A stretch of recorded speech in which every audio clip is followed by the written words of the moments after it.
അമ്മേ പരിശുദ്ധ അമ്മേ പരിശുദ്ധമേ ദൈവമാതാവേ കൃപാസനത്തിലൂടെ ഞങ്ങളുടെ ദേശത്തിനും അമ്മ മധ്യസ്ഥം തേടി തന്ന എല്ലാ അനുഗ്രഹങ്ങൾക്കും കൃപകൾക്കും ഞങ്ങളിപ്പോൾ ഹൃദയം നിറഞ്ഞ നന്ദി പറയുന്നു.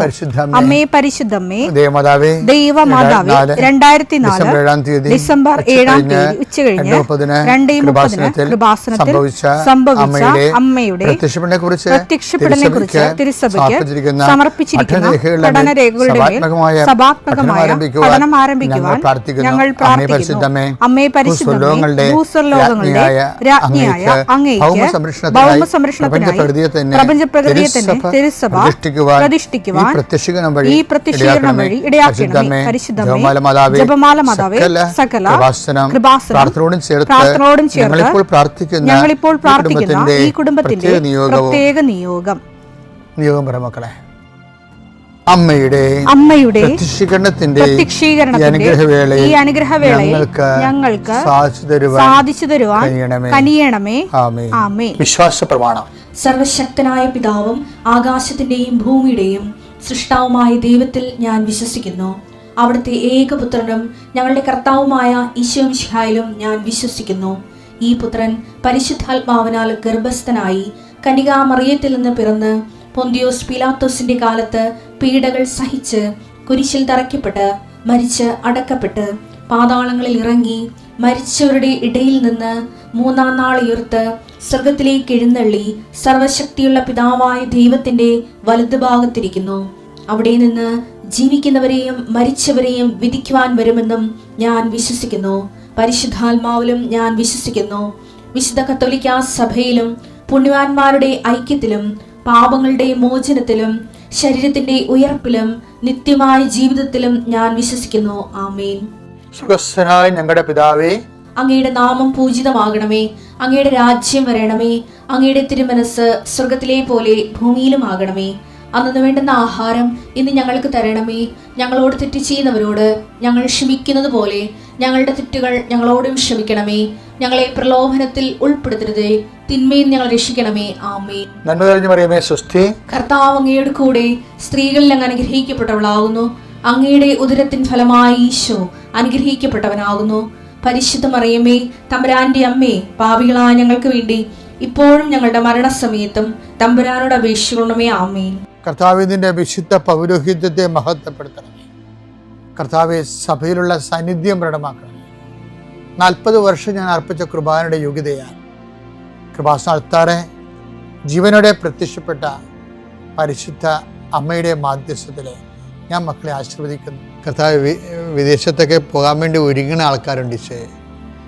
പലതരത്തിലുള്ള ഇൻ്റർവ്യൂവിനൊക്കെ പോയിട്ട് ചിലയിടത്ത് തോക്കും, ചിലയിടത്ത് കാശ് കൊടുക്കും, ചിലയിടത്ത്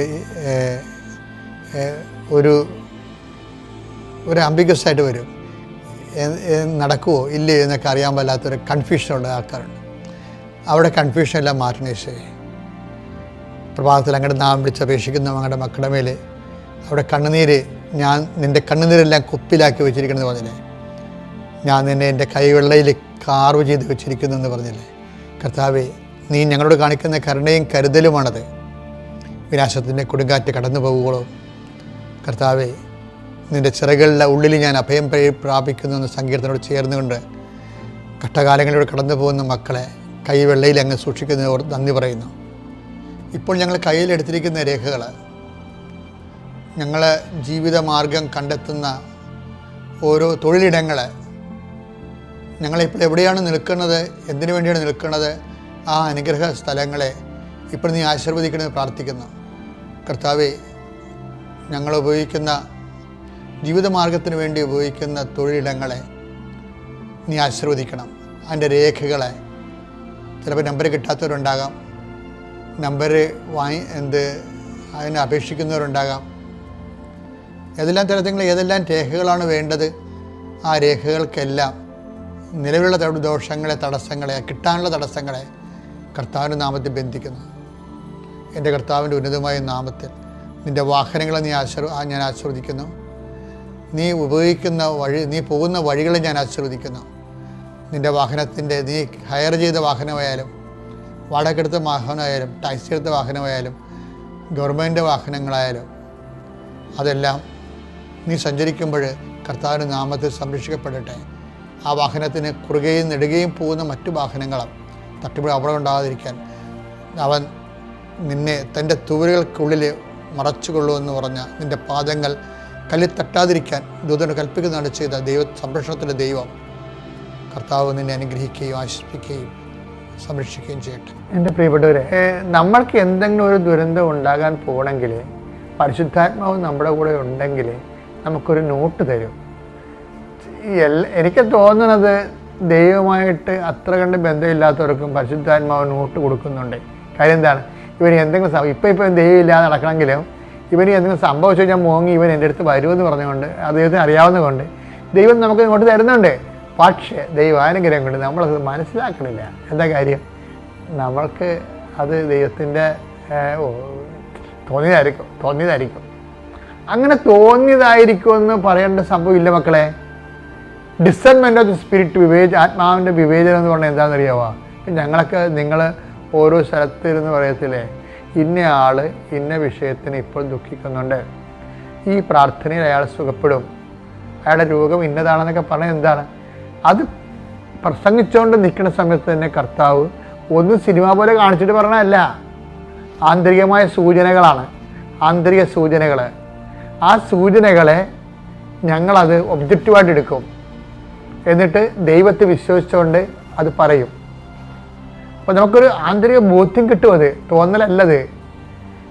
ഈ തോന്നൽ ആണ് ഉണ്ടാകണമെങ്കിലും ചില ആൾക്കാർക്ക് ഇത്തിരി കൂടി ദൈവമായിട്ട് സത്യസന്ധത പോകുന്നവർക്ക് അത് ബോധ്യമായിട്ട് മാറും. അതാണ് വിഷയം. പരിശുദ്ധാത്മാവിൻ്റെ ഈ വോൾട്ടേജ് ഡിമിനിഷിങ് വോൾട്ടേജ് ഉണ്ട്, ഫുൾ വോൾട്ടേജ് ഉണ്ട്. അപ്പോൾ ഈ ആത്മാവിനെ നിർവീര്യമാക്കലെന്ന് പറയത്തില്ല. 1 തെസ്സലോനിക്ക 5:19. 1 തെസ്സലോനിക്ക 5:19. ആത്മാവിനെ നിങ്ങൾ നിർവീര്യമാക്കരുത്. എനിക്ക് ഏറെ ഇഷ്ടപ്പെട്ട വചനം അത്. ആത്മാവിനെ നിങ്ങൾ നിർവീര്യമാക്കരുത് എന്ന് വെച്ച് കഴിഞ്ഞാൽ ആത്മാവിന് പല ഗ്രേഡ് ഓഫ് പവറുണ്ട്, പവർ സ്റ്റേജ് ഉണ്ട്. ഇപ്പം നിർവീര്യം എന്ന് പറഞ്ഞു കഴിഞ്ഞാൽ പവർ കുറഞ്ഞ് ഇനാക്റ്റീവായിട്ട് വരും. നമ്മളിൽ ലോകാരൂപിയോ ദുഷ്ടാരൂപിയോ കൂടുന്നതനുസരിച്ചുകൊണ്ട് നമ്മളിലുള്ള പരിശുദ്ധാത്മ ഡിമിനിഷ് ചെയ്ത് വരും. അപ്പോൾ നമുക്കൊരു 30-35% വോൾട്ടേജേ ഉള്ളൂ പരിശുദ്ധാത്മാവിൻ്റെ ഉള്ളെങ്കിൽ നമുക്ക് വരാൻ കൊണ്ട് പ്രശ്നം ഇതുപോലെ തോന്നലേ വരത്തുള്ളൂ. അപ്പോൾ ഇത് നമ്മൾ ഓർക്കും, എനിക്ക് തോന്നിയായിരിക്കും, അത് അങ്ങനെയൊന്നും അല്ലേ, അങ്ങനെയൊക്കെ സംഭവിക്കാൻ പോണ. അപ്പോൾ അതൊക്കെ സംഭവിക്കാൻ പോകണമെന്ന് പറഞ്ഞ് ഇപ്പം അങ്ങനെ ചെയ്യാൻ പറ്റുക. അപ്പോൾ എന്ന് പറഞ്ഞ് നമ്മളത് ആ ഒരു തള്ളിക്കളയും. അപ്പം അത് എപ്പോഴും ഇങ്ങനെയുള്ള സമയത്ത് നിങ്ങൾ ഓർത്തേക്കണം, ദൈവത്തിൽ നിന്ന് വിഷയബന്ധിയായിട്ട് ഒരിക്കലും ദൈവമായിട്ട് നിങ്ങൾ റിലേഷൻ സാധ്യമല്ല. വ്യക്തിബന്ധിയായിട്ട് പോകാൻ പ്രത്യേകം ശ്രദ്ധിക്കണം. എൻ്റെ പേര് ഷാംലി എന്നാണ്. ഞാൻ പത്തനംതിട്ടയിൽ നിന്നാണ് വരുന്നത്. ഞാനിവിടേക്ക് വരുമ്പം എൻ്റെ വിദേശത്തുള്ള ജോലി അത് തന്നെയായിരുന്നു എൻ്റെ മനസ്സിലുണ്ടായിരുന്ന ആഗ്രഹം. അപ്പോൾ 2011 ഞാൻ പാസ് ഔട്ടായി. 2 വർഷം അത് കഴിഞ്ഞ് നാട്ടിൽ വർക്ക് ചെയ്തു. അത് കഴിഞ്ഞിട്ട് 2014 എൻ്റെ വിവാഹം. അത് കഴിഞ്ഞ് ആ സമയത്ത് എൻ്റെ പ്രൊഫഷൻ ഫാർമസിയാണ്. അപ്പോൾ ഹസ്ബൻഡും അതേ ഫീൽഡ് തന്നെയാണ്. അപ്പം കല്യാണം കഴിഞ്ഞ ശേഷം അദ്ദേഹത്തിനോട് തന്നെ അവിടെ പോയി വർക്ക് ചെയ്യാന്നുള്ളതായിരുന്നു എൻ്റെ ആഗ്രഹം. അതിനുശേഷം ഞാൻ പ്രിപ്പറേഷനൊക്കെ തുടങ്ങി എക്സാമിന് വേണ്ടിയിട്ട്. പക്ഷേ ആകെ 3 ചാൻസേ ഉള്ളൂ. ഈ 3 ചാൻസിൽ എഴുതി കിട്ടിയില്ലെങ്കിൽ പിന്നെ അവിടെ വർക്ക് ചെയ്യാനും പറ്റത്തില്ല. അങ്ങനെ അതിന് വേണ്ടിയിട്ട് ഓരോ തവണയും ശ്രമിച്ചു, എന്നെക്കൊണ്ട് പറ്റാതെ മാക്സിമം ശ്രമിച്ചു. പക്ഷേ 3 ചാൻസും ഫെയിലായി. അങ്ങനെ ആ വലിയൊരാഗ്രഹം അവിടെ അവസാനിച്ച അവസ്ഥയായി. അങ്ങനെ പിന്നെ ലാസ്റ്റിൽ ഞാൻ അവിടെ ഞങ്ങൾ ഒരുമിച്ച് താമസിക്കാൻ തുടങ്ങി. പക്ഷേ ഈ ജോലി ആഗ്രഹിച്ച് വന്ന കാര്യം നടക്കാത്ത ഓർത്തിട്ട് എല്ലാ ദിവസവും അതിൻ്റെ ഒരു മാനസികമായിട്ട് ഞാൻ തകർന്നു തുടങ്ങി. കാരണം വേറൊരു ജോലിക്ക് അപ്ലൈ ചെയ്യാൻ പറഞ്ഞിട്ടും എന്നെക്കൊണ്ട് പറ്റുന്നേ ഇല്ലായിരുന്നു. കാരണം ഇതെൻ്റെ പ്രൊഫഷനാണല്ലോ. അപ്പോൾ എനിക്കിത് വിട്ടിട്ട് മറ്റൊന്ന് ചിന്തിക്കാൻ എനിക്ക് പറ്റുന്നേ ഉണ്ടായിരുന്നില്ല. അങ്ങനെ വേറെ ജോലി അവസാനം ഹസ്ബൻഡ് നിരന്തരമായിട്ട് പറഞ്ഞുകൊണ്ട് ഞാൻ വേറൊരു ജോലിക്ക് വേണ്ടിയിട്ട് അപ്ലൈ ചെയ്ത് തുടങ്ങി. പക്ഷേ അവിടെയും എനിക്ക് ഒരൊറ്റ ഇൻ്റർവ്യൂ കോൾ പോലും വരുന്നില്ല. അങ്ങനെ ഞാനൊരു ബ്രേക്ക് എടുത്ത് എൻ്റെ നാട്ടിലേക്ക് പോവാണ്. എൻ്റെ ഡെലിവറി ആയിട്ട് ഞാൻ അങ്ങനെ ഡെലിവറിക്ക് വേണ്ടി പോവാണ്. അത് കഴിഞ്ഞിട്ടൊരു 7 months ഒക്കെ കഴിഞ്ഞപ്പോൾ ഞാൻ വീണ്ടും ഒരു ഷോർട്ട് കോഴ്സ് ചെയ്യാൻ വേണ്ടി തീരുമാനിച്ചു. അങ്ങനെ ആ കോഴ്സ് ചെയ്യാൻ വേണ്ടി തീരുമാനിച്ചപ്പോൾ അവിടെയും ഇതേപോലെ എക്സാം പാസ്സാവണം. എല്ലായിടത്തും ഈ എക്സാമാണ് എനിക്ക് പ്രശ്നമാവണം. അപ്പോൾ അങ്ങനെ വീണ്ടും എക്സാം വന്നു. അത് എഴുതി തുടങ്ങി. ഒരു 3-4 പ്രാവശ്യം അതും അറ്റൻഡ് ചെയ്തു. അതും ഫെയിലായി. ലാസ്റ്റ് ഞാൻ തിരിച്ച് വീണ്ടും ഹസ്ബൻഡിൻ്റെ അടുത്തേക്ക് പോവാണ്. അങ്ങനെ ഞങ്ങൾ 2018 ആയപ്പോഴത്തേക്കും ഞാനൊരു തീരുമാനം എടുത്തു. ഇനി ഞാൻ ഒരു ജോലിക്കും പോണില്ല, ഒരു CV പോലും അവിടെ അയക്കാൻ പോകുന്നില്ല. ഇത് മിക്കവാറും എനിക്ക് പറഞ്ഞിട്ടുണ്ടാവില്ലായിരിക്കും. അതുകൊണ്ട് ഞാനിത് ഇവിടം കൊണ്ട് നിർത്താമെന്ന് ഞാനങ്ങ് വിചാരിച്ചു. അങ്ങനെ 2018 ഡിസംബറിലാണ് ഞാനിത് തീരുമാനിക്കുന്നത്. അപ്പോൾ 2019 ആയപ്പോഴത്തേക്കും ഞാൻ ജാനുവരിയിൽ ഇങ്ങനെ ഒരു ദിവസം കാണുകയാണ് ഇവിടുത്തെ കൃപാസനത്തിൽ അച്ഛൻ്റെ ടോക്ക് ഇങ്ങനെ കാണാൻ എനിക്കിടയായി ഫേസ്ബുക്കിലൂടെ. അങ്ങനെ അതിൻ്റെ യൂട്യൂബ് ലിങ്ക് തേടിപ്പോയി. അങ്ങനെ നോക്കുമ്പോൾ ഒരുപാട് സാക്ഷ്യങ്ങൾ അതിനകത്ത് കിടക്കുന്നു. അങ്ങനെ നിരന്തരമായിട്ട് പിന്നെ ഇതിങ്ങനെ വീഡിയോ കണ്ടപ്പോൾ എനിക്ക് മനസ്സിൽ തോന്നി ഒരുപക്ഷെ എൻ്റെ പ്രശ്നത്തിനുള്ള പരിഹാരം ഇവിടെ ഉണ്ടാകും എന്നുള്ളത് എനിക്ക് തോന്നി. അങ്ങനെ ഞാൻ ഇത് അവിടെ അതിൽ പറഞ്ഞ പോലെ തന്നെ എനിക്ക് കൂടുതലൊന്നും അറിയത്തില്ല, പക്ഷേ കിട്ടിയ ഒരു ഇൻഫോർമേഷൻ വെച്ച് ഞാൻ രാവിലെയും വൈകിട്ടും ഒക്കെ പ്രാർത്ഥിക്കും, ഫാസ്റ്റിംഗ് ഒക്കെ അവിടെ വെച്ച് തന്നെ നോക്കാൻ തുടങ്ങി. അപ്പം ഞാൻ എൻ്റെ വീട്ടിൽ വിളിച്ചപ്പോൾ എൻ്റെ അമ്മയുടെ അടുത്ത് ഇതുപോലെ പറഞ്ഞു. അപ്പോൾ അമ്മ ഇങ്ങോട്ട് തന്നെ കൃപാസനത്തിൻ്റെ കാര്യം പറഞ്ഞു. അങ്ങനെ ഒരു 2019 അമ്മ ഇവിടെ വന്ന് ഉടമ്പടി വെച്ചു. 6 കാര്യം വെച്ചെങ്കിലും എൻ്റെ ജോലിക്കാര്യം മാത്രം നടന്നില്ല, ബാക്കിയൊക്കെ നടന്നു. അത് കഴിഞ്ഞിട്ട് അങ്ങനെ ഞങ്ങൾ ഒരുമിച്ച് അവിടെ താമസിച്ച് പോയിക്കൊണ്ടിരിക്കുമ്പോഴാണ് കോവിഡ് വരുന്നത്. കോവിഡ് വന്ന സമയത്ത് ഏകദേശം ഹസ്ബൻഡിൻ്റെ ജോലിയും സാലറിയിലും ഒക്കെ പ്രശ്നമായി തുടങ്ങി. അപ്പോൾ ഒരുമിച്ച് നിൽക്കാമെന്നുള്ള അവസ്ഥയും അവിടെ കൊണ്ട് അവസാനിക്കുന്ന അവസ്ഥയായി. അങ്ങനെ ഞങ്ങൾ നാട്ടിലേക്ക് വരണം എന്നുള്ള ഒരു ഇതായി.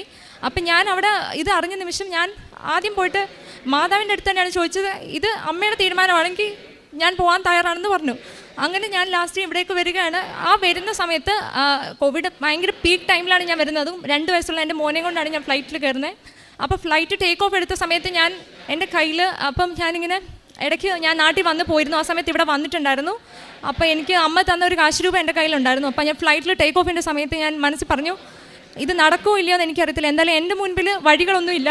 പക്ഷേ ഇന്നേക്ക് 2 വർഷം കഴിയുമ്പോഴത്തേക്കും ഇതേ ഫ്ലൈറ്റിൽ എന്നെയും എൻ്റെ മോനെയും കൂടെ തിരിച്ച് ഈ നാട്ടിൽ തന്നെ എത്തിക്കണം. അതും എനിക്ക് നഷ്ടപ്പെട്ടു പോയ എൻ്റെ ലൈസൻസുമായിട്ട് എനിക്കിവിടെ വർക്ക് ചെയ്യാനുള്ള ഒരു ഇതുമായിട്ട് എനിക്ക് തിരിച്ചിവിടെ എത്തണമെന്ന് ഞാൻ അമ്മയുടെ അടുത്തൊന്ന് പറഞ്ഞിരുന്നു. പക്ഷേ എനിക്കറിയാം മാനസികമായിട്ട് ചിന്തിച്ചു കഴിഞ്ഞാൽ നടക്കാൻ ഒരു വഴിയും ഇല്ല.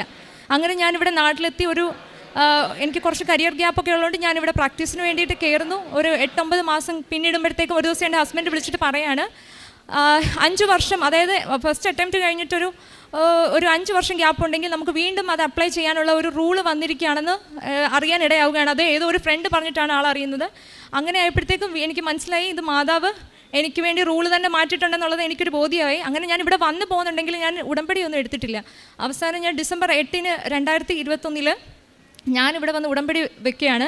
ഉടമ്പടി എടുത്ത ശേഷം ഞാൻ ഇതേപോലെ മുന്നോട്ട് ഇവിടെ പറഞ്ഞിട്ടുള്ള ഓരോ കാര്യങ്ങളുമായിട്ട് ഞാൻ സ്ട്രോങ് ആയിട്ട് പോയിക്കൊണ്ടിരുന്നു. അങ്ങനെ 1ാമത്തെ പുതുക്കലായപ്പോഴത്തേനും ഞാൻ വിചാരിച്ചു എക്സാം എഴുതാമെന്ന്. അങ്ങനെ ഞാൻ എക്സാം എഴുതി. എനിക്ക് ഭയങ്കര ഒരു കോൺഫിഡൻസ് ഉണ്ടായിരുന്നു, ഞാനിവിടെ വന്നിട്ട് ഉടമ്പടിയൊക്കെ എടുത്താണല്ലോ എന്നൊക്കെ വെച്ചിട്ട് ഞാൻ പോയി എഴുതി. പക്ഷേ അതും ഫെയിലായി. ആ ഫെയിലായ ദിവസം കാരണം ഇത്രയും നമ്മൾ ഘട്ടങ്ങളിലൂടെ കടന്ന് ഇവിടെ വന്ന് നിൽക്കണം. അപ്പം വീണ്ടും ഫെയിലാവുക എന്ന് വെച്ച് കഴിഞ്ഞാൽ വീണ്ടും മനസ്സ് ഒട്ടും അത് ബാലൻസ് ചെയ്യാൻ പറ്റാത്തൊരവസ്ഥയായിരുന്നു. അങ്ങനെ ആ ഒരു വൈകുന്നേരത്തെ ഉടമ്പടി പ്രയറിൻ്റെ സമയത്ത് ഞാൻ കാണുകയാണ് ആ ഗ്രീൻ ക്യാൻറ്റീനിൽ എനിക്കൊരു ഹൃദയത്തിൻ്റെ ഒരു രൂപം അതിനകത്ത് ഇങ്ങനെ തെളിഞ്ഞ് വരിക. അപ്പം എനിക്ക് ആദ്യം മനസ്സിലായില്ല. പക്ഷേ കുറച്ച് കഴിഞ്ഞപ്പോൾ അതിനൊരു ചെറിയ വലുപ്പമൊക്കെ വെച്ചിങ്ങനെ വലുതായിക്കൊണ്ടിരിക്കുകയാണ്. അപ്പം ഞാൻ പെട്ടെന്ന് എനിക്ക് ഉള്ളിലുണ്ടായിരുന്ന ഭാരമൊക്കെ എന്നെ വിട്ട് പോകാൻ തുടങ്ങി. കൂടെ ഉണ്ടെന്നുള്ളൊരു തോന്നൽ, അതായത് അമ്മ ഈശോയും കൂടെ ഉണ്ടെന്നുള്ളൊരു തോന്നൽ വരാൻ തുടങ്ങിയിട്ട് പിന്നെ ഞാൻ ഇതിന് വേണ്ടിയിട്ട് പരിശ്രമിക്കാനുള്ള ശ്രമം നടത്തി. അങ്ങനെ 2ാം തവണ ഞാൻ ഉടമ്പടി വെച്ച് ഇവിടെ വന്ന് പ്രയറൊക്കെ എടുത്തു. പക്ഷേ ഈ 2ാം തവണ പുതുക്കിയപ്പം എനിക്ക് മനസ്സിലായി ഞാൻ മാതാവായിട്ട് കുറച്ച് അധികത്തിൽ അടുക്കാൻ തുടങ്ങി എന്നുള്ളത്. അങ്ങനെ 3ാം തവണ ഞാൻ ഇവിടെ ഒന്ന് പുതുക്കി. അന്നേരം വീണ്ടും 2ാം തവണ എക്സാം എഴുതാമെന്ന് ഞാൻ തീരുമാനിച്ചു. അങ്ങനെ ഡിസംബർ 7 വീണ്ടും ഞാൻ ഡേറ്റ് എടുത്തു. ഇതെല്ലാം എൻ്റെ ഇഷ്ടപ്രകാരമാണ് ഡേറ്റ് എടുക്കുന്നത്. അതും ബുധനാഴ്ച അമ്മയുടെ ദിവസമാണെന്ന് വിചാരിച്ചാണ് 2 തവണ പോയി ഞാൻ ഡേറ്റ് എടുക്കുന്നത്. അങ്ങനെ ഡിസംബറിൽ വീണ്ടും ഞാൻ വന്ന് ഡേറ്റ് എടുത്തു. ആ എക്സാമും ഞാൻ ഫെയിലായി. അതേ ദിവസം ഈ എക്സാമിന് മുന്നേ 2 ദിവസം മുൻപ് വീണ്ടും ഈ ക്യാൻറ്റീനിൽ ഞാൻ അടയാളം കാണുന്നുണ്ട്. അപ്പോഴും എനിക്ക് മനസ്സിലാവുന്നില്ല ഇത് എന്തിനാണ് ഈ അടയാളം വരുന്നതെന്നുള്ളത്. എക്സാം ഫെയിലായ വൈകുന്നേരം ആ റിസൾട്ട് വന്ന ദിവസവും വൈകിട്ട് ഇതേ അടയാളം വീണ്ടും ആ ഗ്രീൻ അതായത് ഉടമ്പടി ക്യാൻറ്റീനിൽ കാണാനായിട്ട് പറ്റി. അങ്ങനെ പിന്നെ ഞാനിവിടെ അമ്മയുടെ അടുത്ത് ഇങ്ങനെ പ്രാർത്ഥിച്ചുകൊണ്ടേയിരുന്നു. കാരണം ഞാൻ ഇവിടെ സാക്ഷ്യം പറയാൻ വേണ്ടി വരാനിരുന്നത് എനിക്ക് വീണ്ടും തോൽവിയാണല്ലോ. അപ്പം ഞാൻ എങ്ങനെ വന്ന് ഇവിടെ സാക്ഷ്യം പറയാമെന്ന് പറഞ്ഞു. ആ മാസം ഡിസംബറിലെ 3ാമത്തെ ഉടമ്പടി ധ്യാനം കൂടിക്കഴിഞ്ഞ സമയത്ത് ആ ദിവസം എൻ്റെ മനസ്സിലിങ്ങനെ തോന്നിക്കുകയാണ് എത്രയും വേഗം ഉടമ്പടി ഇവിടെ വന്ന് കൃപാസനത്തിലേക്ക് പോകും, അച്ഛനെ കാണും എന്നിങ്ങനെ മനസ്സിലിരുന്ന് പറയുന്നുള്ള തോന്നൽ. ഞാൻ പെട്ടെന്ന് തന്നെ ഇവിടെ വന്നു. ഇവിടെ എനിക്ക് വന്നപ്പോൾ അച്ഛനെ കാണാൻ പറ്റി. അച്ഛൻ എൻ്റെ അടുത്ത് തലയെ കൈവച്ച് അനുഗ്രഹിച്ചിട്ട് അച്ഛൻ പറഞ്ഞു, ബ്ലെസ് ചെയ്തിട്ട് പറഞ്ഞു, നീ ധൈര്യമായിട്ട് പൊയ്ക്കോ എന്ന് പറഞ്ഞു. അപ്പോൾ എന്നെ സംബന്ധിച്ച് ഇനി ഒരു ചാൻസ് മാത്രമേ ഉള്ളൂ, അതെനിക്കൊരു അവസാനത്തെ ഒരു ഇതാണ്, ഇനി എനിക്ക് വേറെ വഴികളൊന്നും ഇല്ലാത്തൊരു അവസ്ഥയായി. അപ്പോൾ പക്ഷേ അച്ഛൻ എന്നോട് അത്ര മാത്രമേ പറഞ്ഞ് ഇങ്ങോട്ട് വിട്ടുള്ളൂ. അപ്പോൾ ഞാൻ ഇഷ്ടമുള്ളൊരു ഡേറ്റും എടുത്തോളാൻ പറഞ്ഞു. അപ്പം ഞാനിവിടെ വന്നിട്ട് ഡേറ്റ് നോക്കിയിട്ട് ഫെബ്രുവരി 1 എന്നൊരു ഡേറ്റാണ് ഞാനിപ്പോൾ നോക്കിയപ്പം കണ്ടത്. അപ്പം ഞാനിവിടെ മാതാവിൻ്റെ അടുത്ത് വന്നിട്ട് പറഞ്ഞു ഫെബ്രുവരി 1 ഞാൻ ഡേറ്റ് എടുക്കാൻ പോവാണേന്ന് പറഞ്ഞു. അങ്ങനെ ഞാൻ വൈകിട്ട് വീട്ടിൽ ചെന്ന് ഡേറ്റ് എടുക്കാൻ ചെന്നപ്പോഴത്തേന് ആ 1 കാണാനില്ല, ഫെബ്രുവരി 1 എന്നുള്ള ഡേറ്റ് കാണുന്നില്ല. അപ്പം ഞാൻ വിചാരിച്ചു എന്നാൽ ഫെബ്രുവരി 2 ആക്കാമെന്ന് വെച്ച് 2 എടുക്കാൻ തുടങ്ങിയപ്പം പേയ്മെൻറ്റ് ചെയ്യേണ്ട സമയമായപ്പോഴത്തേക്കും ആ ഡേറ്റ് എങ്ങനെയോ എനിക്ക് കാണാൻ പറ്റുന്നില്ല, ആ ഒരു ദിവസം എനിക്ക് ലോക്ക് ചെയ്യാൻ പറ്റുന്നില്ല. അങ്ങനെ പിന്നെയും എനിക്ക് വിഷമമായി. കാരണം ഇതെന്ത് പറ്റുമെന്ന് അറിയത്തില്ല, നമ്മൾ ഫിക്സ് ചെയ്ത ഡേറ്റ് ഒന്നും കിട്ടുന്നില്ല. അപ്പം ആ കുറച്ച് കഴിഞ്ഞ് ഒരു ഹാഫ് ആൻ അവർ ഞാൻ പ്രാർത്ഥിച്ചിരുന്നു. പ്രാർത്ഥിച്ച് കഴിഞ്ഞിട്ട് ഒന്നുകൂടെ നോക്കിയപ്പോൾ ഈ 2 എന്നുള്ള ഡേറ്റ് വീണ്ടും വന്നിരിക്കുകയാണ്. അപ്പോൾ എനിക്ക് പിന്നെയും തോന്നി, കാരണം ഇത് ഞാനല്ല ഇത് നിയന്ത്രിക്കുന്നതെന്ന് എനിക്കൊരു ബോധ്യം തുടങ്ങി. അമ്മ മാതാവ് ഇത് കൈകാര്യം ചെയ്ത് തുടങ്ങിയിട്ടുണ്ട്. കാരണം എൻ്റെ കയ്യിൽ നിന്ന് ഇതൊക്കെ പോയിരിക്കുക എന്നുള്ളത് എനിക്ക് മനസ്സിലായി. അച്ഛനിവിടെ പറയുന്ന പോലെ മെറിറ്റ് എല്ലാം പോയിരിക്കുകയാണെന്നുള്ള അവസ്ഥയായി. അങ്ങനെ 2 എന്നുള്ള ഡേറ്റ് ഞാൻ എടുക്കുകയാണ്. അപ്പം ഞാൻ ഈ യെശയ്യാ പ്രവാചകൻ 45:2-3 എന്നുള്ള വചനം എപ്പോഴും ഇങ്ങനെ ഏറ്റു പറയുമായിരുന്നു. അപ്പോൾ ഈ 2-3 എന്നുള്ളത് അപ്പോഴെനിക്ക് പെട്ടെന്ന് ഒരു ഇതായി തുടങ്ങി. കാരണം ഞാൻ എടുത്തിരിക്കുന്ന ഡേറ്റ് 2. അത് കഴിഞ്ഞ് ഈ ഒരു 3 എന്നുള്ള ഡേറ്റ് കൂടെ അമ്മ അടയാളം തരാൻ തുടങ്ങി. എവിടെ തിരിഞ്ഞാലും ഈ 3 എന്നുള്ള നമ്പർ, കൃപാസനത്തിലെ സാക്ഷ്യം കേൾക്കുമ്പോഴും അതിലൊക്കെ ഈ 3 എന്നുള്ള ഡേറ്റ് അല്ലെങ്കിൽ സമയം ഇതെല്ലാം ഇങ്ങനെ എടുത്തെടുത്ത് കാണിക്കുന്ന പോലെ എനിക്ക് തോന്നി. അപ്പം 3 എന്നുള്ളപ്പോൾ ഞാൻ ചിന്തിച്ചപ്പോൾ ഓക്കെ, എൻ്റെ മൂന്നാമത്തെ ദിവസമാണ് എൻ്റെ റിസൾട്ട് വരുന്നത്. അപ്പോൾ അതായിരിക്കും എന്ന് ഞാൻ വിശ്വസിച്ചു. അങ്ങനെ ഞാൻ ഇവിടെ എക്സാമിന് പോകുന്ന ദിവസം ഞാൻ കാറിൽ പൊയ്ക്കൊണ്ടിരുന്ന സമയത്ത് ഇവിടുത്തെ സാക്ഷ്യം കേട്ടുകൊണ്ട് പോകുമ്പോഴും ഈ 3 എന്നുള്ള നമ്പർ ആ സാക്ഷ്യത്തിലെല്ലാം ഉണ്ട്. അപ്പം ഞാൻ പെട്ടെന്ന് എൻ്റെ മനസ്സിൽ തോന്നി, ഇത് അമ്മയുടെ നമ്പർ ആണെങ്കിൽ അമ്മ എനിക്ക് എക്സാം ഹോളിൽ ഈ നമ്പർ എനിക്ക് കാണിച്ചു തരണമെന്ന് പറഞ്ഞു. അങ്ങനെ ഞാൻ എക്സാം ഹോളിൽ ചെന്നപ്പം എനിക്ക് അവിടെ സെക്കൻഡ് ടൈം ഞാൻ പോയി എഴുതിയ എക്സാം ഏത് സിസ്റ്റത്തിലാണോ അതേ സിസ്റ്റം തന്നെ എനിക്ക് കിട്ടി. അപ്പോൾ എനിക്ക് ആകെ ഒരു ഇതായി, ഇത് ഓൾറെഡി നേരത്തെ എഴുതിയിട്ട് ഫെയിലായി പോയിട്ട് ഈ സിസ്റ്റം തന്നെയാണല്ലോ വീണ്ടും കിട്ടിയെന്ന് വിചാരിച്ചു. അത് കഴിഞ്ഞിട്ട് ഞാൻ അവിടെ ചെന്ന് കഴിഞ്ഞപ്പോഴത്തേക്കും എനിക്ക് എക്സാം കുറച്ച് ഡിഫിക്കൽട്ടായി തുടങ്ങി. കാൽക്കുലേഷനൊക്കെ നല്ല രീതിയിൽ പ്രശ്നമായി തുടങ്ങി. എനിക്ക് എഴുതാൻ പറ്റാത്ത രീതിയിലായി, എനിക്കൊന്നും ചെയ്യാൻ പറ്റാത്ത രീതിയിലായി. അപ്പം ഞാൻ അവിടെ നിന്നോട് പറഞ്ഞു, മാതാവ് ഇവിടെ ഇല്ലേ, എൻ്റെ ഈ അവസ്ഥ കാണുന്നില്ലേ എന്ന് പറഞ്ഞ് ഞാനിങ്ങനെ ഒന്ന് തിരിഞ്ഞു നോക്കുമ്പോഴേക്കും ഞാനിരിക്കുന്നതിൻ്റെ സൈഡിൽ ഒരു ഹെഡ്സെറ്റ്, ആ ഹെഡ്സെറ്റ് 3 എന്നുള്ളൊരു അടയാളം കാണിച്ചിട്ടുണ്ട്, അവിടെ 3 എന്ന് എഴുതിയിരിക്കുകയാണ്. അപ്പം എനിക്ക് മനസ്സിലായി, ഇത് ഞാൻ ഓൾറെഡി പറഞ്ഞല്ലോ 3 എന്നുള്ള അടയാളം കാണിച്ച അമ്മ ഇവിടെ ഉണ്ടെന്നുള്ളത്. അപ്പോൾ എനിക്ക് നല്ല ബോധ്യമായി അമ്മ എൻ്റെ കൂടെ തന്നെ ഉണ്ടെന്നുള്ളത്. അപ്പം ഞാൻ പിന്നീട് അങ്ങോട്ടേക്ക് 150 ക്വസ്റ്റ്യൻസ് ഞാൻ വളരെ സ്പീഡിലാണ് ഞാൻ അറ്റൻഡ് ചെയ്തത്. അത് കഴിഞ്ഞിട്ടൊരു 150 ടൈംസ് ഞാൻ നെഹമ്യാ 2:20 സ്വർഗത്തിലെ ദൈവം എനിക്ക് വിജയം നൽകുമെന്നും പറഞ്ഞുകൊണ്ട് ഞാൻ പറഞ്ഞു. അത് കഴിഞ്ഞ് റീചെക്കിനൊന്നും ഞാൻ നിന്നില്ല. എൻട്രി ചെയ്യാനുള്ള 10 മിനിറ്റിന് മുമ്പ് ഞാൻ പറഞ്ഞു, ഈശോയും മാതാവും കൂടെ വന്ന് എനിക്ക് ഇപ്പോൾ സ്കോർ ഇട്ടോണം, ഞാനിപ്പോൾ ഇത് എൻട്രി ചെയ്യാൻ പോവാണെന്ന് പറഞ്ഞു. ഞാൻ എൻട്രി ചെയ്തു, പ്രാർത്ഥിച്ച് ഞാൻ അവിടെ നിന്ന് ഇറങ്ങി. വൈകുന്നേരം ഞാൻ വീട്ടിലെത്തി കഴിഞ്ഞപ്പോൾ ഇതേ അടയാളം വീണ്ടും എൻ്റെ പച്ച ക്യാൻഡിലിൽ കാണാൻ തുടങ്ങി. അപ്പോഴേക്കും എനിക്ക് ഉറപ്പായി ഇതെനിക്കുള്ള റിസൾട്ട് പാസ്സായിരിക്കുമെന്നുള്ളത്. അതേപോലെ മോർണിംഗ് പ്രയറിൽ അപ്പം പ്രത്യക്ഷീകരണ പ്രാർത്ഥനയ്ക്ക് വേണ്ടി ഞാൻ എഴുന്നേറ്റ സമയത്ത്, ഇതിന് മുൻപ് എക്സാമിൻ്റെ സമയത്ത് ഞാൻ പറഞ്ഞിട്ടുണ്ടായിരുന്നു, മാതാവായിരിക്കണം എനിക്ക്, ഞാൻ പാസ്സാണെങ്കിൽ മാതാവ് എനിക്ക് അടയാളം തന്നേ പറ്റുള്ളൂ, ഞാൻ പാസ്സാണെങ്കിൽ മാതാവ് പറഞ്ഞിട്ടായിരിക്കണം എനിക്ക് അറിയാമെന്ന് പറഞ്ഞു. ആ 5:45 സമയത്ത് ഈ അതുവരെ ഗ്രീൻ ക്യാൻഡിലായിരുന്നെങ്കിൽ അന്നത്തെ ദിവസം ഈ മോർണിംഗിൽ ഈ ബ്ലൂ ക്യാൻഡിലും ഞാൻ അതേ ഹാർട്ട്, ആ ഹൃദയത്തിൻ്റെ ഷേപ്പിൽ ഞാൻ കാണുകയാണ്. അപ്പം അടയാളം കണ്ടപ്പോൾ തന്നെ എനിക്ക് മനസ്സിലായി അമ്മ ഇതെന്നെ അറിയിച്ചു കഴിഞ്ഞു, എൻ്റെ റിസൾട്ട് ഓൾറെഡി പബ്ലിഷ് ആയിട്ടുണ്ട്, എൻ്റെ റിസൾട്ട് വന്നു എന്നുള്ളത്. നേരെ ഫോൺ എടുത്തപ്പോൾ അടുത്ത ഒരു ഈശോയുടെ ഒരു വചനം പോലെ, ശക്തനായ എനിക്ക് വലിയ കാര്യം ചെയ്തിരിക്കുന്നു എന്ന് പറഞ്ഞ് അടുത്തത് വന്നിരിക്കുകയാണ്. അപ്പം ഉറപ്പായി ഞാൻ ചെയ്യും. പിന്നെ എനിക്ക് അങ്ങോട്ടേക്ക് ടെൻഷനേ ഉണ്ടായില്ല, കാരണം അത് ഏറ്റെടുത്ത് കഴിഞ്ഞു എന്നുള്ളത് ഇതിൽ ഒരു വേറെ തെളിവ് വേണ്ടല്ലോ. അപ്പം ഞാൻ അത് കഴിഞ്ഞ് എല്ലാ പ്രാവശ്യം 10 മണിയാകുമ്പോഴാണ് റിസൾട്ട്, ഒന്നെങ്കിൽ ഹസ്ബൻഡ് ആയിരിക്കും വിളിച്ചു പറയുക. അന്നത്തെ ദിവസം 12 മണിയായിട്ടും എൻ്റെ റിസൾട്ട് വരുന്നില്ല. പക്ഷേ ഞാൻ ഭയങ്കര ഹാപ്പിയാണ്, കാരണം ഞാൻ ഓൾറെഡി റിസൾട്ട് അറിഞ്ഞിട്ടിരിക്കുകയല്ലേ. അപ്പോൾ ഹസ്ബൻഡ് 12 മണി കഴിഞ്ഞപ്പോൾ എന്നെ വിളിച്ചിട്ട് പറഞ്ഞു, നീ പാസ്സായി എന്ന് പറഞ്ഞു. പക്ഷേ ഞാൻ അദ്ദേഹത്തിനോട് പറഞ്ഞു, ഞാൻ 5:45 ആയപ്പോഴത്തേനും ഞാൻ റിസൾട്ട് അറിഞ്ഞിട്ടിരിക്കുകയാണ്. അപ്പോൾ എന്നോട് ചോദിച്ചു, നീ എങ്ങനെ അറിഞ്ഞു? ഞാൻ പറഞ്ഞു, അമ്മ എൻ്റെ അടുത്ത് അടയാളം തന്നു കഴിഞ്ഞു, അതുകൊണ്ട് ഞാൻ ഓൾറെഡി പാസ്സാണെന്ന് എനിക്ക് അറിയാമായിരുന്നു പറഞ്ഞു. അങ്ങനെ വലിയൊരു അനുഗ്രഹമാണ്, കാരണം എൻ്റെ ജീവിതത്തിൽ അവസാനിച്ചു പോയ ഒരു വലിയൊരു കാര്യമാണ് അമ്മ എനിക്ക് ചെയ്തു തന്നിരിക്കുന്നത്. ഞാൻ പറഞ്ഞ പോലെ തന്നെ 2 വർഷം കറക്റ്റ് പൂർത്തീകരിക്കുന്ന സമയമായപ്പോൾ എനിക്ക് ലൈസൻസോട് കൂടി തിരിച്ചു പോകാനുള്ള അനുഗ്രഹം അമ്മ എനിക്ക് തന്നിരിക്കുകയാണ്. അതിന് എൻ്റെ പരിശുദ്ധ അമ്മയ്ക്കും ഈശോയ്ക്കും കോടാനുകോടി നന്ദി ഞാൻ സമർപ്പിക്കുകയാണ്. അവൻ്റെ നാമത്തിൽ വിശ്വസിക്കുന്നവർക്കെല്ലാം കൃപയ്ക്കുമേൽ കൃപ. യോഹന്നാൻ്റെ വിശുദ്ധ സുവിശേഷം 1-ാം അധ്യായം 16-ാം തിരുവചനം. ഇവിടെ ശ്യാമിലി ശശിധരൻ എന്ന മകൾ ഈ കൃപ സ്വീകരിച്ചിട്ടാണ് ഇപ്പോൾ ഇവിടെ നിന്ന് സാക്ഷ്യം പറയുക. ജ്ഞാനസ്നാനത്തിലൂടെ ഈശോയെ അറിഞ്ഞ് അങ്ങനെ വളർന്നു വന്ന ഒരു മകളല്ല. ഉടമ്പടി എടുത്ത്, അതായത് തൻ്റെ ജീവിത സാഹചര്യങ്ങളിലൂടെ ഉടമ്പടി എടുക്കണം എന്ന് ആഗ്രഹിക്കുകയും അങ്ങനെ ഉടമ്പടി എടുത്ത് ഈശോയെയും അമ്മയെയും സ്നേഹിക്കുന്ന ബൈബിൾ വാചകങ്ങൾ വായിച്ച് ബൈബിൾ വാചകങ്ങൾ ഹൃദിസ്ഥമാക്കിയ, തിരുവചനങ്ങൾ ഹൃദിസ്ഥമാക്കിയ ഒരു മകളാണ് ശ്യാമിലി ശശിധരൻ. ഈ മകളുടെ ജീവിതത്തിൽ പരിശുദ്ധ അമ്മയുടെ മാധ്യസ്ഥത്തിൽ ചൊരിഞ്ഞ കൃപകൾ, അതായത് ഒരു ഫാർമസിസ്റ്റാണ്. അപ്പോൾ ഒരു രാജ്യത്ത് ജോലി ചെയ്യണമെങ്കിൽ ആ രാജ്യത്തിൻ്റെ ലൈസൻസ് ടെസ്റ്റ് പാസ്സാകണം. അല്ലെങ്കിൽ ഒരു ഫാർമസിസ്റ്റിന് അവിടെ ജോലി ചെയ്യാൻ സാധിക്കില്ല. അപ്പോഴങ്ങനെയുള്ള എക്സാം അതിന് 3 അറ്റംപ്റ്റ് മാത്രമേ ഉള്ളൂ. ഈ 3 അറ്റംപ്റ്റും ഫെയിലായതിനു ശേഷം ഇനി മുമ്പോട്ട് എനിക്കൊരു ഭാവി അനിശ്ചിതത്തിൽ എന്ന രീതിയിൽ ഈ മകൾ നിൽക്കുമ്പോഴാണ് പിന്നീട് ഇവിടെ വന്ന് ഉടമ്പടി എടുക്കുകയും പ്രാർത്ഥിക്കുകയും ഒക്കെ ചെയ്യുക, ഉടമ്പടി നിബന്ധനകൾ പാലിച്ച് മുമ്പോട്ട് പോവുക. അപ്പോൾ മനുഷ്യൻ്റെ വഴികൾ അടയുകയും അവന് മുൻപിൽ വഴിയില്ലാതാവുകയും ചെയ്യുമ്പോൾ തുറക്കുന്ന പുതിയ വഴികളാണ് ഉടമ്പടിയിൽ നമുക്ക് കാണുവാൻ കഴിയുക. അങ്ങനെ ഈ മകളുടെ മുൻപിലും വഴി അടഞ്ഞ് നിൽക്കുമ്പോൾ വീണ്ടും തെളിയുകയാണ്, ആ രാജ്യത്തെ ഒരു നിയമം തന്നെ അവിടെ മാറുകയാണ്. 3 പ്രാവശ്യം ഫെയിലായവർക്ക് 5 വർഷത്തിന് ശേഷം വീണ്ടും ഒന്നുകൂടി അറ്റംപ്റ്റ് ചെയ്യാമെന്ന്. അപ്പോൾ ഈ മകള് ആ പുതിയ വഴികൾ ഈ മകളുടെ മുമ്പിൽ തെളിയുമ്പോൾ വീണ്ടും ശ്രമിക്കുന്നു. എന്നാൽ വീണ്ടും ഫെയിലാവുക തന്നെയാണ് ചെയ്യുക.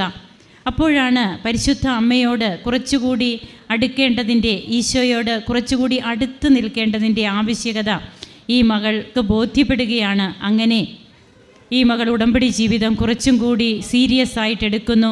തൻ്റെ ഉടമ്പടിയോട് സിൻസിയറാകുന്നു. അങ്ങനെ സിൻസിയറാകുമ്പോൾ ഈ മകളുടെ ജീവിതത്തിൽ വീണ്ടും കൃപകൾ വർഷിക്കപ്പെടുകയാണ്. അങ്ങനെ ഉടമ്പടി എടുത്ത് അത് 3ാമത്തെ തവണ പുതുക്കുമ്പോൾ ഈ മകളുടെ എക്സാമും ഈ മകൾ പാസ്സാകുന്നു. അപ്പോൾ നമുക്കിവിടെ കാണുവാൻ കഴിയുക, ഒത്തിരിയേറെ പ്രതിബന്ധങ്ങൾ ഉണ്ടാകുമ്പോഴും തളർന്നു പോകാതെ ഇസ്രായേൽ ജനത മുൻപോട്ട് പോയതുപോലെ അവരുടെ മുൻപിൽ ഒത്തിരിയേറെ പ്രതിബന്ധങ്ങൾ ഉണ്ടായിരുന്നു അവർക്ക് വാഗ്ദാന നാട്ടിലേക്കുള്ള യാത്രയിൽ. അപ്പോഴവർക്ക് കൂട്ടായത് അവരുടെ കൂടെ ഉണ്ടായിരുന്ന ദൈവ സാന്നിധ്യത്തിൻ്റെ വാഗ്ദാന പേടകമാണ്. അപ്പോൾ ഈ മകളും ഉടമ്പടി ജീവിതം മുമ്പോട്ട് കൊണ്ടുപോയി തളർന്നില്ല. പരിശുദ്ധ അമ്മയെ വീണ്ടും വീണ്ടും മുറുകെ പിടിച്ചു, അമ്മയോട് പ്രാർത്ഥിച്ചു. കാരുണ്യ പ്രവൃത്തികളും പ്രേക്ഷിത പ്രവർത്തനവുമൊക്കെ ആയിട്ട് ഈ മകൾ മുമ്പോട്ട് പോകുമ്പോൾ ഈ മകളുടെ ജീവിതത്തിൽ അമ്മ കൃപകൾ വർഷിക്കുന്നു. ഈശോ അമ്മയുടെ മാധ്യസ്ഥത്തിലൂടെ കൃപകൾ വർഷിക്കുകയാണ്. നമുക്ക് ദൈവത്തെ കരങ്ങളടിച്ച് മഹത്വപ്പെടുത്താം, ദൈവത്തിന് നന്ദി പറയാം. പരിശുദ്ധ അമ്മയ്ക്കും തിരുക്കുമാരനും നന്ദി പറയാം. യേശുവേ നന്ദി, യേശുവേ സ്തുതി, യേശുവേ ആരാധന.